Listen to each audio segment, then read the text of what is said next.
2 വർഷമായി ഞങ്ങളുടെ സ്ഥാപനത്തിൽ വർക്ക് ചെയ്തു വരുന്ന ഒരു എംപ്ലോയി ഈയിടെ മരണപ്പെടുകയുണ്ടായി. അപ്പൊ അവർക്ക് ഗ്രാറ്റുവിറ്റി നൽകേണ്ടതായിട്ടുണ്ടോ?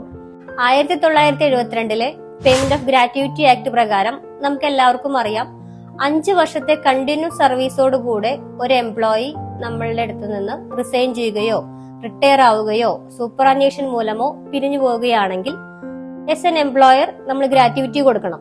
അപ്പൊ നിങ്ങളുടെ സ്ഥാപനത്തിൽ അൺഫോർച്ചുനേറ്റ്ലി വെറും 2 വർഷം മാത്രം സർവീസ് ഉള്ള ഒരു എംപ്ലോയി അകാലത്തിൽ മരണപ്പെടുകയുണ്ടായി.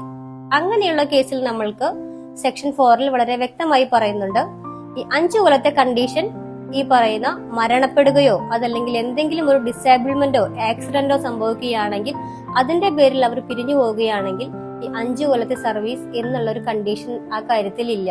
അപ്പൊ 2 കൊല്ലത്തെ സർവീസ് ആണെങ്കിലും ആ 2 കൊല്ലത്തെ ഗ്രാറ്റുവിറ്റി കൊടുക്കാൻ എംപ്ലോയർ ലയബിൾ ആണ്.